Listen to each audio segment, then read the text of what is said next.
सुप्रभात प्यारे बच्चों।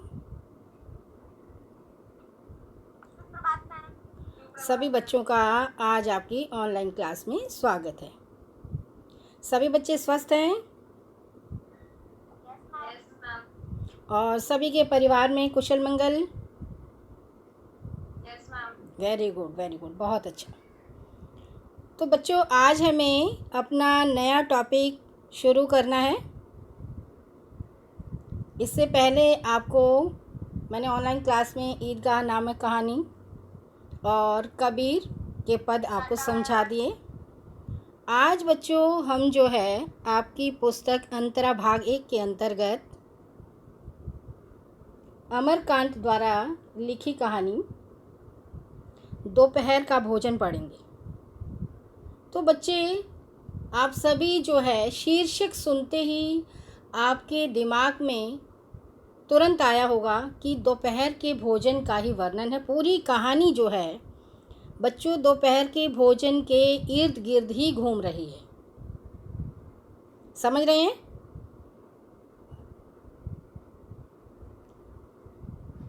रिस्पॉन्स देते चलो बच्चे। हाँ, तो लेखक कौन है? अमरकांत। लेखक ने इस कहानी का चयन इसलिए किया क्योंकि ये एक जो है मध्यम वर्गीय गरीब परिवार की कहानी है कि जिसको कि भरपेट भोजन नसीब नहीं होता। तो इस कहानी के माध्यम से लेखक ने हमारे समाज में जो गरीबी व्याप्त है उसका वर्णन किया है। ये कहानी है लेकिन व्यंग्यात्मक कहानी है। कैसी कहानी है बच्चों? व्यंग्यात्मक। तो सबसे पहले बच्चों हम जो है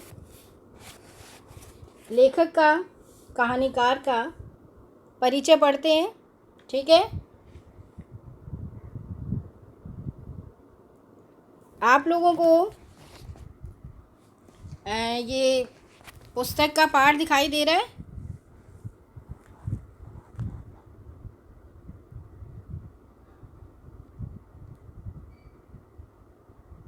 ठीक है, अब हम जो है पाठ को पढ़ते चलेंगे और समझते चलेंगे। ठीक है?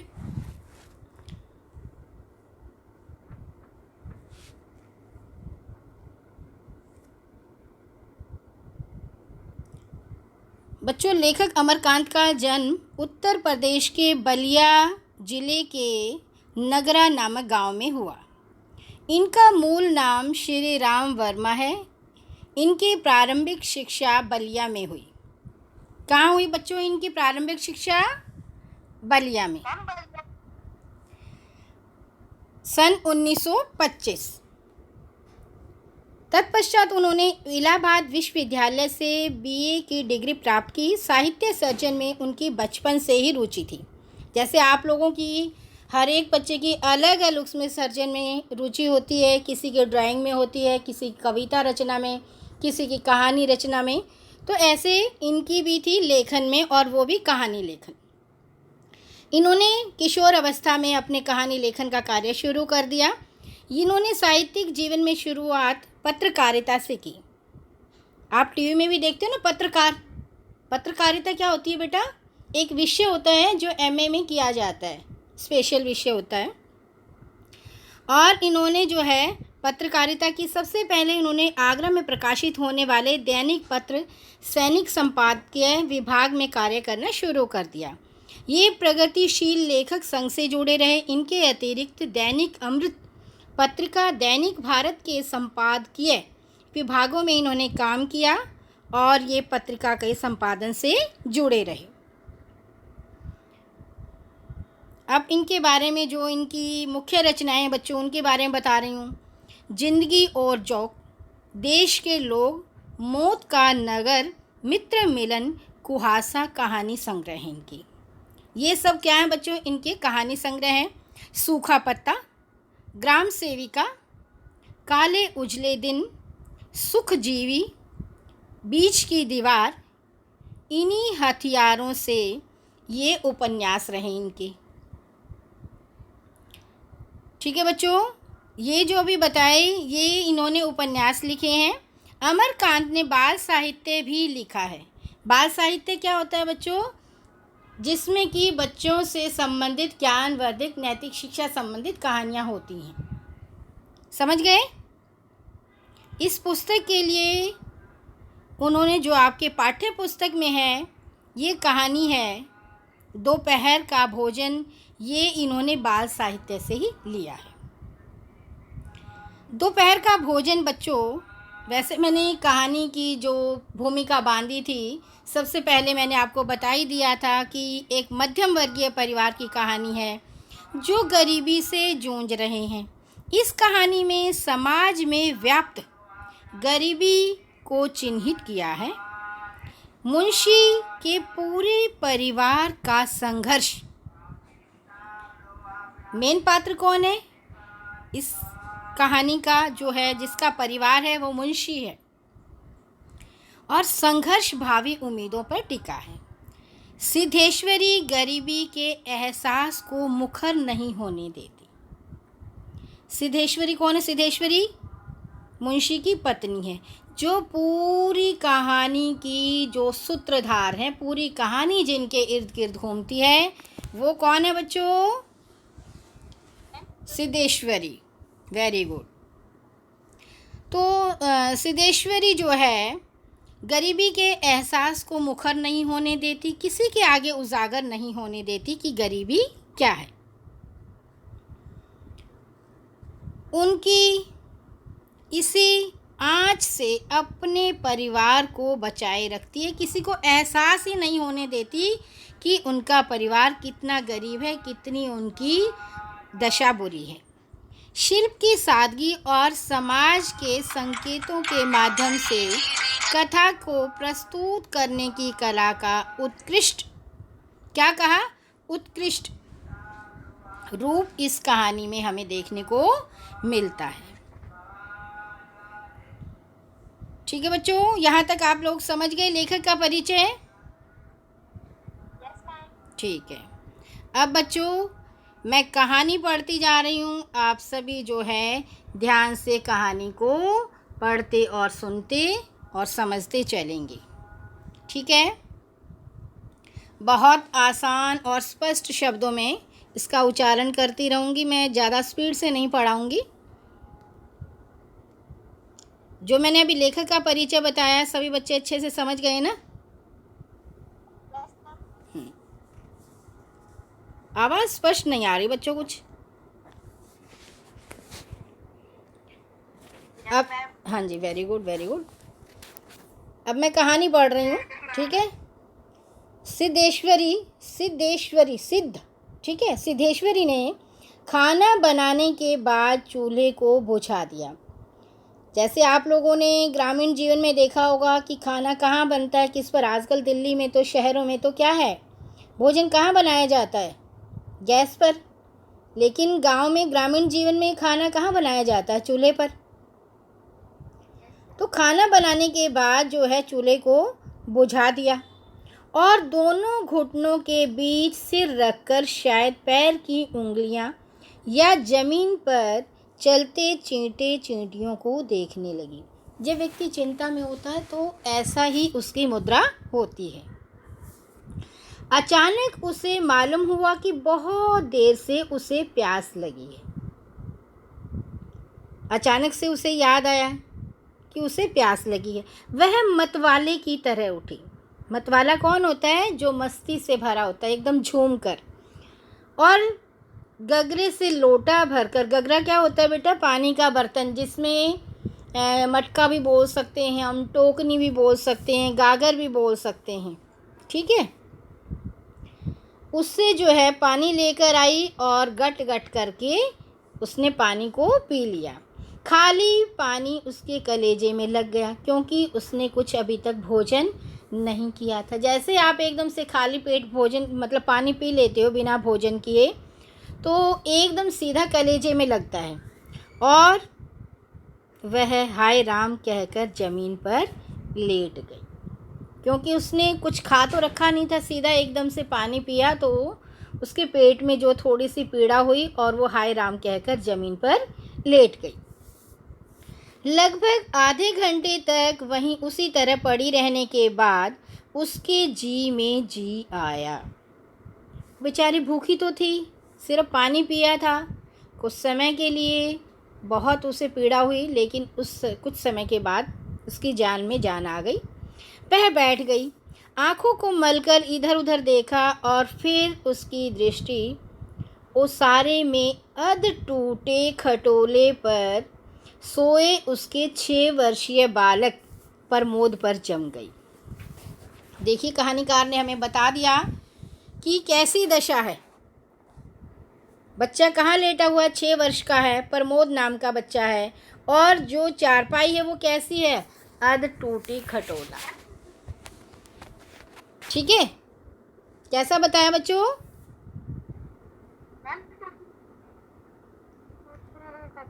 हाँ, और लड़का कैसा है, बेचारा नंग धड़ंग पड़ा था। 6 वर्ष का था, लेकिन उनके पास पहनने के लिए भी कपड़े नहीं थे। कैसा था वो, नंग धड़ंग। उसके गले तथा छाती की जो हड्डियां वो साफ दिखाई दे रही थी। अर्थात क्या था बच्चों, बताओ? हड्डियां कब दिखाई देती हैं हमारी? जब हम बहुत ज़्यादा कमज़ोर होते हैं। तो इनकी दशा कैसी है, बहुत ही गरीब है। और देखिए लेखक ने क्या बताया है, उसके हाथ पैर बासी ककड़ियों की तरह सूखे तथा बेजान पड़े। कैसी वो दी है उन्होंने उपमा, कैसी दी, बासी ककड़ियों की तरह सूखे बेजान, और उसका पेट हंडिया की तरह फूला हुआ था। हंडिया बच्चों, इसमें लेखक ने जो है बहुत आंचलिक शब्दों का प्रयोग किया है। आंचलिक शब्द समझते हैं सभी बच्चे, जो हमारी गांव की आंचल परिवेश से बंधे हुई बोलचाल के शब्द होते हैं। पेट कैसा बताया, हंडिया की तरह फूला हुआ, और मुंह खुला हुआ, उस पर अनगिनत मक्खियाँ उड़ रही थी। मक्खियाँ कितनी उड़ रही थी, मुंह खुला हुआ था, तो उसकी दशा बहुत दयनीय थी। 6 वर्षीय बालक जो प्रमोद है बच्चों, उसकी दशा कैसी लगी आपको? Very good. वह उठी, कौन उठी? सिद्धेश्वरी। बच्चे के मुंह पर उसने अपना एक फटा हुआ गंदा सा ब्लाउज डाल दिया, और 1 आध मिनट वो उसके पास सुन बनी खड़ी रही, और बाहर दरवाजे पर जाकर किवाड़ की आड़ से गली को निहारने लगी। स्पष्ट नहीं है, किवाड़ की आड़ में खड़ी होकर। 12 बज चुके थे। समय कितना बताया बच्चों? अत्यंत तेज थी धूप, और कभी कभी 1-2 व्यक्ति सिर पर तौलिया या गमछा रखे हुए या मजबूती से छाता ताने हुए फुर्ती के साथ लपकते हुए सामने से गुजर जाते। समय कैसा बताया है लेखक ने? जो आजकल का मौसम है गर्मी का, कुछ लोग छतरियाँ लिए हुए हैं, जिनके पास अच्छी हैसियत है उनके पास क्या है बच्चों, छतरियाँ लिए हुए हैं, और जिनके पास कमी है तो कुछ वैसे ही जाते हैं, कुछ ने अपनी धूप से बचने के लिए सिर पर तौलिया ढका हुआ है। वो 10-15 मिनट तक उसी तरह खड़ी रही, फिर उसके चेहरे पर व्यग्रता फैल गई, और आसमान तथा कड़ी धूप की ओर चिंता से देखा। व्यग्र हो गई, बेचैन हो गई, परेशान हो गई, और उसने कड़ी धूप और चिंता से देखा। कड़ी धूप को 1-2 क्षण के बाद उसने सिर को किवाड़ से काफ़ी बढ़कर गली के छोर की तरफ निहारा,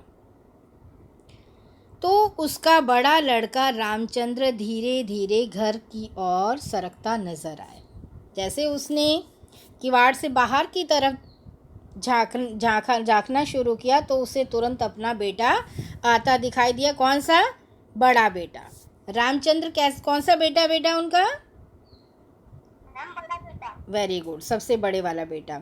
उसने फुर्ती से एक लोटा पानी ओसारे की चौकी के पास नीचे रख दिया। बच्चों, ये पुराने समय में जैसे आपने देखा होगा, पहले 2 कमरे होते थे, पीछे 2 कमरे होते थे, आगे दुकड़िया साल होती थी। उसको यहाँ पर लेखक ने ओसारे बोला है।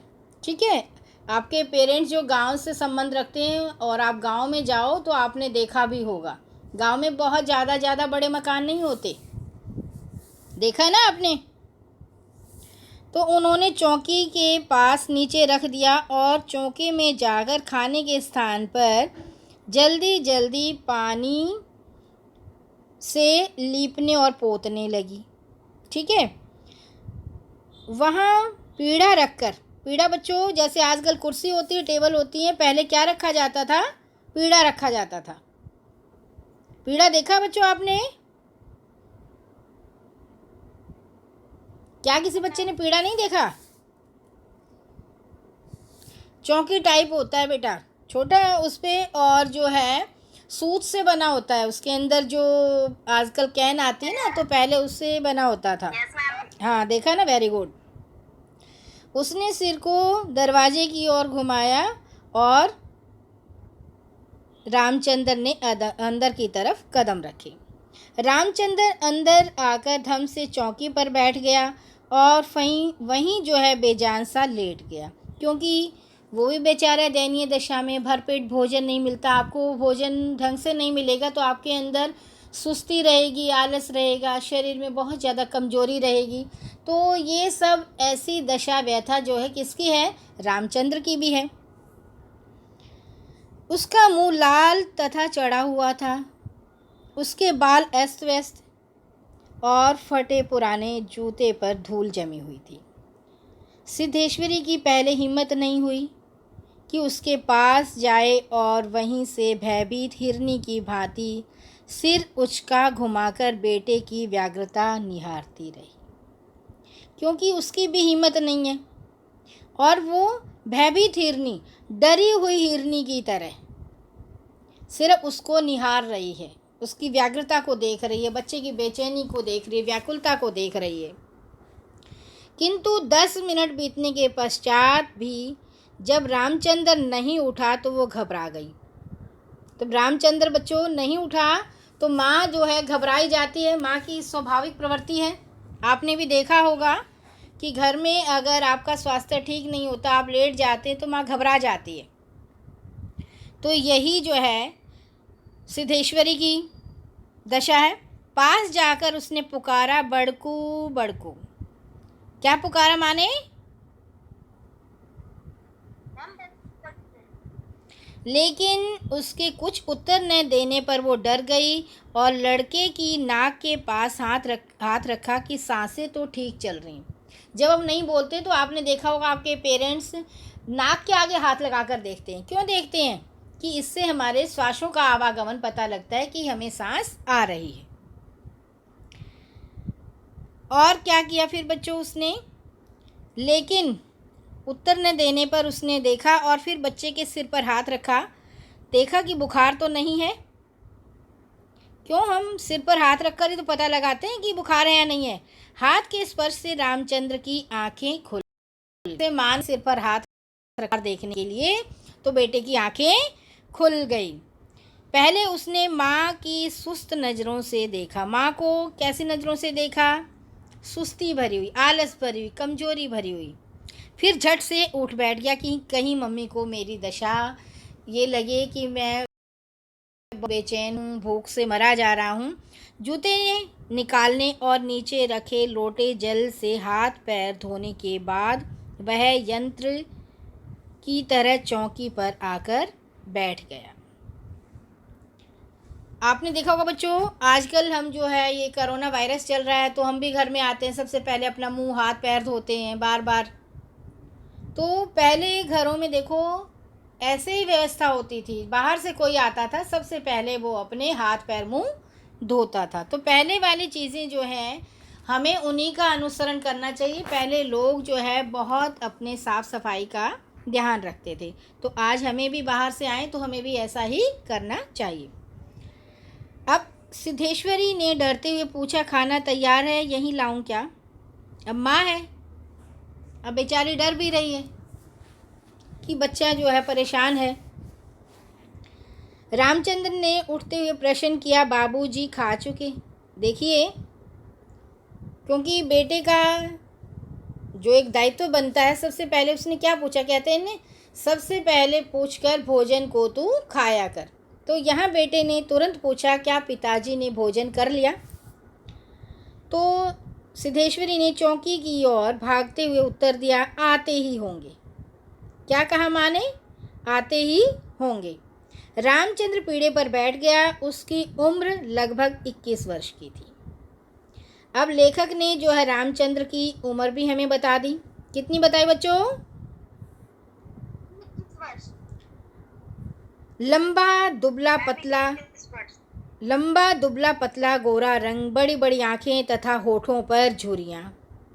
वह एक स्थानीय दैनिक समाचार पत्र के दफ्तर में क्या करता है? प्रूफ रीडर का काम सीखता है। क्योंकि प्रूफ रीडर क्या होता है बच्चों? जैसे न्यूज़पेपर आते हैं ना, तो उससे पहले जो उसमें कहानी, जो न्यूज़ जो खबर समाचार छपे होते हैं, तो उसमें काट छाँट की जाती है, कोई अशुद्धियाँ तो नहीं है।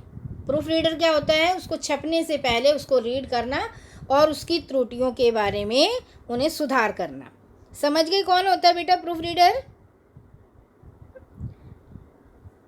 अब देखो, पूरा शब्दों के द्वारा लेखक ने उसका रेखा चित्र खींच डाला। पिछले साल ही उसने इंटर पास किया था। क्या किया था बच्चों? उसने इंटर पास किया था।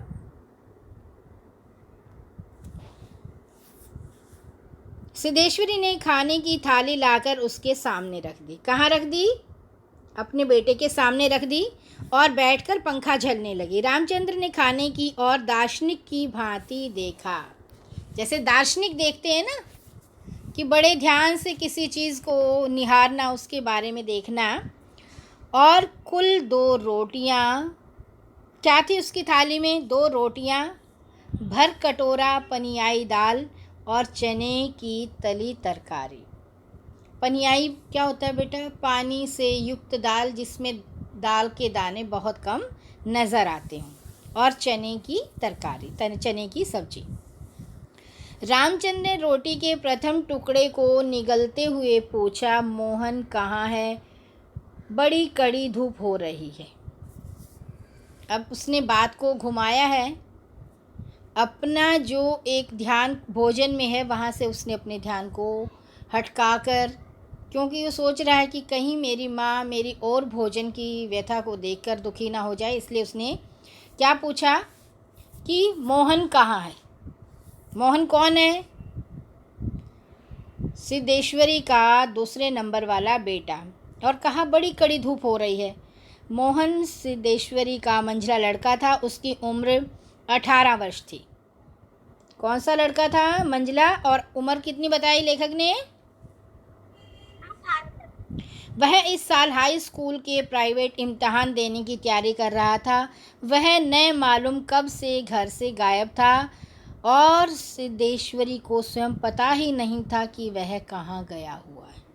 देखिए, ये लाइनें पढ़ते ही हमारे दिमाग में आ जाता है कि वो बच्चा घर से गायब है, अर्थात उसकी संगति ठीक नहीं है। नहीं तो बच्चा बता कर जाए कहाँ जा रहा है, कहाँ, तो पेरेंट्स को पता होना चाहिए कि उसका बच्चा कहाँ है। तो सही बच्चा जो होगा, घर से बाहर निकलते ही पहले अपनी माँ को बताकर निकलेगा कि मम्मी मैं यहाँ जा रहा हूँ।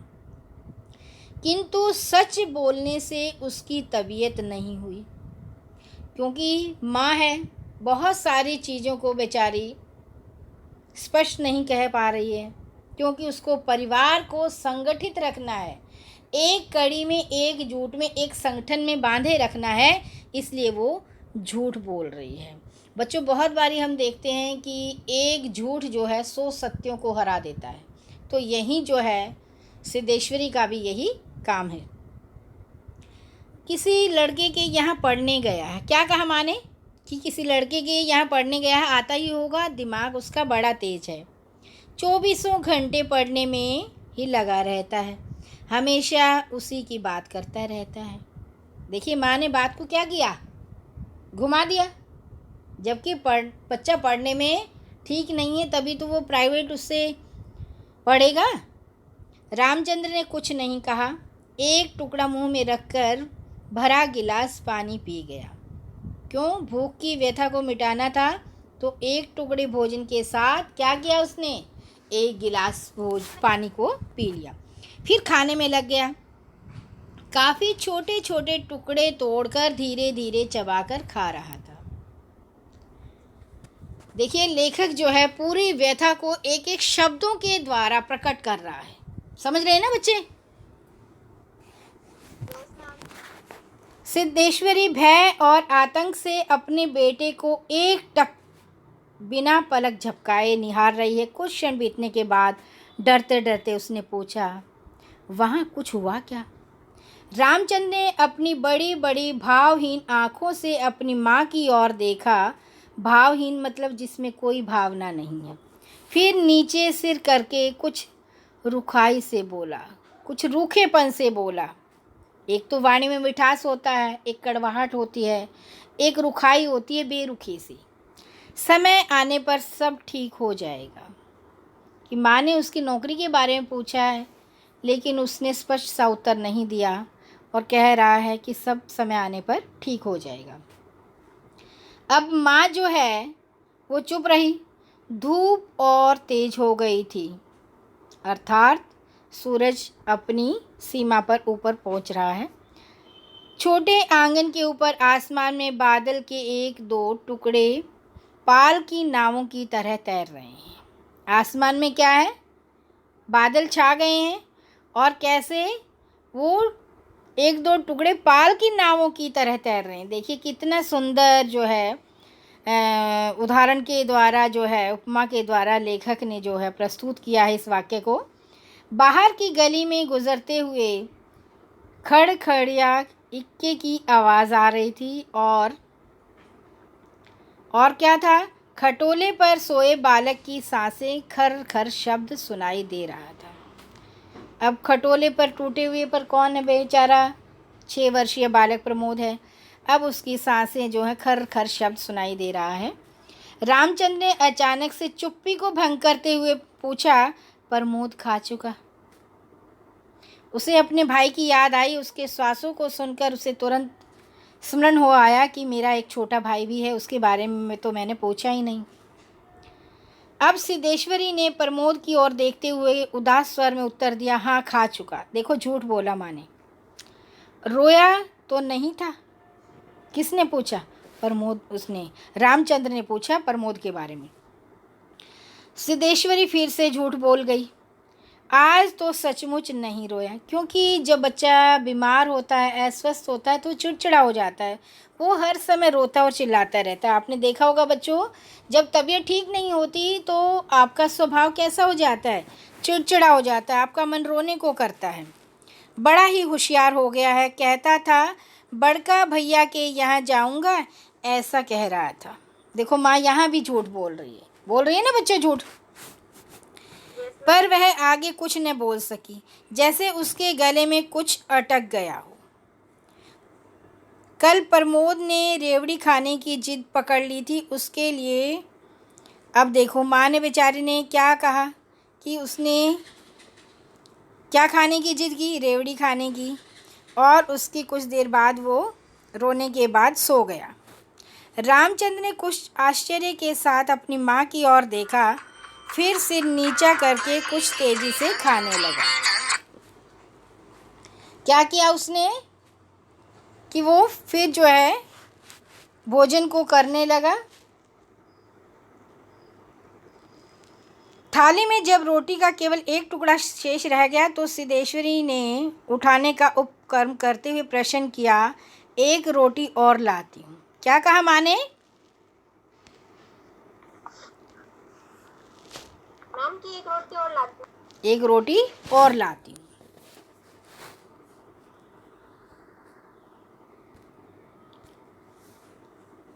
अब जो है रामचंद्र ने हाथ से मना करते हुए हड़बड़ाकर बोल दिया, नहीं नहीं नहीं नहीं, जरा भी नहीं। क्योंकि घर की दशा रामचंद्र से छुपी थोड़ी ना है। पूरी व्यथा जानता है वो अपने घर की। मैं तो यह भी छोड़ने वाला था। देखो क्या कहा बच्चे ने, भूख है लेकिन भूख को पूरी तरह से मिटा नहीं सकता, कह भी नहीं सकता और छोड़ भी नहीं सकता, बस अब नहीं, क्योंकि उसे पता है कि इसके अलावा तो घर में 2 रोटी के अलावा तो और भोजन नहीं है। समझ रहे हैं ना बच्चे, कौन से दोपहर के भोजन का वर्णन चल रहा है? ये सारा पूरी कहानी जो है समझ में आ रही है कौन से भोजन के अंतर्गत चल रही है? मैम दोपहर के भोजन। हाँ। अब जो है फिर जो है माँ ने, सिद्धेश्वरी ने जिद की, अच्छा आधी ही सही, वो सिर्फ अनमने मन से कह रही है। रामचंद्र बिगड़ उठा, अधिक खिलाकर बीमार करने की तबीयत है क्या तुम्हारी? तुम लोग जरा भी नहीं सोचते हो, बस अपनी जिद। भूख रहती तो क्या मैं न ले लेता? देखो वो भी अपनी उसको छुपा रहा है, उधर से माँ भी छुपा रही है। सिद्धेश्वरी जहाँ की तहाँ बैठी रह गई। रामचंद्र ने थाली में बचे टुकड़े से हाथ खींच लिया और लोटे की ओर देखते हुए कहा, माँ पानी लाओ। कि जो कुछ भी थाली में बचा हुआ था उसने सब जो है हाथ से चुनकर सब खा लिया। सिद्धेश्वरी लोटा लेकर पानी लेने चली गई। रामचंद्र ने कटोरे को उंगलियों से बजाया, फिर हाथ को थाल में रख दिया और 1-2 क्षण बाद रोटी के टुकड़े को धीरे धीरे से उठाकर आँख से निहारा और अंत में इधर उधर देखने के बाद टुकड़ों को मुंह में इस सरलता से रखा जैसे वह भोजन का ग्रास न होकर पान का बीड़ा हो। देखो कितनी बढ़िया ढंग से वर्णन किया है लेखक ने कि जो उसकी थाली में जरा जरा से टुकड़े बचे हुए पड़े थे उसने उनको सरलता से उठाया और एक ग्रास बनाकर इस तरह से रखा जैसे कि पान का बीड़ा हो। तो बड़े स्टाइल से रखते हैं ना बच्चों पान को। मंझला लड़का मोहन आते ही हाथ पैर धोकर पीढ़े पर बैठ गया। अब देखो बच्चों, मंझला लड़का भी आ गया है। वह कुछ सांवले रंग का था। अब देखिए लेखक ने शब्दों के द्वारा उसका भी चित्र खींच दिया है। उसकी आंखें छोटी थी, उसके चेहरे पर चेचक के दाग थे। चेचक समझते बच्चा? पहले एक बीमारी होती थी जिससे शरीर पर जो है दाने, जैसे माई रानी होती ना ऐसे ही होती थी, लेकिन वो शरीर पर जो है निशान छोड़ जाती थी और बहुत ज़्यादा उसमें लोगों की मौत भी हो जाती थी और बहुत ही वो भी एक महामारी ही थी ज़बरदस्त। वह अपने भाई की तरह दुबला पतला था, किंतु गरीबी थी। गरीबी में देखा होगा बच्चों, आप दुबले पतले ही आपने देखे होंगे। जो व्यक्ति अच्छा खाता पीता होगा वही तो मोटा नज़र आएगा। गरीबी में आप किसको मोटा ताज़ा पाओगे? किंतु उतना लंबा न था। वह उम्र की अपेक्षा कहीं अधिक गंभीर और उदास दिखाई पड़ रहा था। सिद्धेश्वरी ने उसके सामने थाली रखते हुए प्रश्न किया, कहाँ रह गए थे बेटा? भैया पूछ रहा था। देखो माँ ने कितने सरल और स्पष्ट ढंग से अपने मंझले पुत्र को प्रश्न किया है। मोहन ने रोटी के एक बड़े ग्रास को निगलने की कोशिश करते हुए अस्वाभाविक मोटे स्वर में जवाब दिया। स्वभाव कैसा? अस्वाभाविक, कि जिसकी की उम्मीद न हो। कहीं तो नहीं गया था, यहीं पर था। अब जो है माँ जो वहीं बैठकर पंखा डुलती हुई इस तरह बोली जैसे स्वप्न में बड़बड़ा रही, क्योंकि माँ से तो कुछ छुपा नहीं है। आपने देखा होगा बेटा, माँ बेचारी जो है बहुत सारी चीज़ों को अनसुना अनदेखा कर देती है, लेकिन वास्तविकता उससे नहीं छिपी रहती। बड़का तुम्हारी तारीफ कर रहा था, देखो कितनी बात को घुमा डाला माँ ने, जबकि ऐसा सब कुछ नहीं है। लेकिन माँ जो है पूरे परिवार को एक संगठन में, एक संगठित उसमें बांध कर रखना चाहती है, तो इसलिए वो बहुत बातों को क्या करती है, मतलब झूठ को इस तरह से पेश करती है कि जैसे वो बात सच में ही हो। कह रहा था कि बड़ा दिमागी है, तबीयत 24 घंटे में पढ़ने की लगी रहती है। यह कहकर उसने अपने मंझले लड़के की ओर इस तरह देखा जैसे उसने कोई चोरी की हो। अर्थात उसने बहुत ज़्यादा झूठ झूठ तो बोला ही है, क्योंकि उसके स्वभाव से, उसकी संगति से माँ बिल्कुल वाकिफ़ है, तो तभी तो उसने ऐसा जो है चोरी की तरह अपने बेटे को देखा। मोहन अपनी माँ की ओर देखकर फीकी हंसी में हंस पड़ा, मंद सा मुस्काया और खाने में जुट गया। वह परोसी गई 2 रोटियों में से 1 रोटी, कटोरी की 3/4 दाल और अधिकांश तरकारी साफ कर चुका था। कितना खाया? 1 रोटी और 1/3 दाल जो है वो साफ कर चुका था। अब सिद्धेश्वरी की समझ में नहीं आया कि वह क्या करे। इन दोनों लड़कों से उसे बहुत डर लगता था, क्योंकि बच्चे जवान हो चुके थे। अब माँ जो है वो बच्चों की युवा अवस्था देखकर बहुत ज़्यादा डरती थी, क्योंकि युवा अवस्था में एक तो आवेश होता है, जोश होता है, क्रोध होता है, बहुत तरह की बातें होती हैं। अब माँ बेचारी क्या कर सकती है। अचानक उसकी आंखें भर आई और वह दूसरी ओर निहारने लगी। अब आपने देखा होगा जब माँ की आंखें भर आती हैं तो वो सामने न देखकर अपनी नज़रों को कुछ तिरछा कर लेती हैं। थोड़ी देर बाद उसने मोहन की ओर मुँह फेरा तो लड़का लगभग खाना खा चुका था। अब सिद्धेश्वरी ने चौंकते हुए पूछा, 1 रोटी देती हूँ। मोहन ने रसोई की रहस्यमयी नेत्रों से देखा, फिर सुस्त स्वर में बोला, नहीं, क्योंकि वो भी अपने घर की दशा से वाकिफ़ था कि 2 रोटी के सिवा दोपहर के भोजन में और कुछ भी नहीं है। अब सिद्धेश्वरी ने गिड़गिड़ाते हुए कहा, नहीं बेटा, मेरी कसम से थोड़ा सा ले लो, तुम्हारे भैया ने 1 रोटी ली थी। देखो, फिर बात झूठ बोल गई, जबकि रामचंद्र ने 2 रोटी खाई हैं। अब माँ क्या कह रही है कि 1 और ले लो, तुम्हारे भैया ने सिर्फ क्या है 1 ही रोटी ली थी। अब मोहन ने अपनी माँ की ओर देखा और फिर इस तरह से उत्तर दिया जैसे कोई शिक्षक अपने शिष्य को समझता है, नहीं रे बस, अब तो भूख ही नहीं है। फिर रोटियां तूने ऐसी बनाई हैं, देखो। अब बच्चे ने माँ को क्या कहा? क्या कहा? क्या कहा बच्चों? क्या कहा बच्चों? मोहन ने क्या कहा कि माँ आपने रोटियां ही ऐसी बनाई हैं कि खाई नहीं जाती। क्या कहा बच्चों? कि खाई ही नहीं जाती। न मालूम कैसी लग रही है। खैर, अगर तू चाहती ही है तो कटोरे में थोड़ी सी दाल दे दे, दाल बड़ी अच्छी बनी है, ठीक है। सिद्धेश्वरी ने कुछ कहते न बना और उसने कटोरे में दाल डाल दी। मोहन कटोरे को मुंह से लगाकर सुड़ सुड़ पी रहा था कि मुंशी चंद्रिका प्रसाद। कौन है बच्चों? देखो, मुंशी का पूरा नाम आ गया। मुंशी चंद्रिका प्रसाद जूतों को खस खस कर घसीटते हुए आए और राम का नाम लेकर चौकी पर बैठ गए।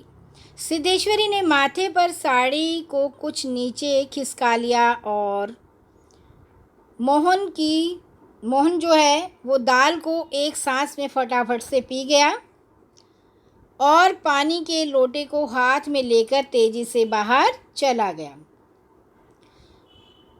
2 रोटियां, कटोरा भर दाल तथा चने की तली तरकारी मुंशी चंद्रिका प्रसाद पीढ़े पर पालथी मारकर बैठे रोटी के एक एक ग्रास को इस तरह से चुभला चबा रहे थे जैसे बूढ़ी गाय जुगाली करती है। देखिए बच्चे, क्या बताया उन्होंने, लेखक ने मुंशी चंद्रिका प्रसाद के बारे में। वो कैसे बैठकर कैसे खा रहे हैं धीरे धीरे के ग्रास को, जैसे बूढ़ी गायें जुगाली करती है, क्योंकि बूढ़ी हो जाती है, वो धीरे धीरे अपने ग्रास को चबाती है। उनकी उम्र बताई है बच्चों, देखो शब्दों के द्वारा पूरा रेखा चित्र खींचा गया है लेखक के द्वारा। उनकी उम्र जो है कैसी बताई है, 45 वर्ष के हैं, लेकिन 50-55 के लगते हैं।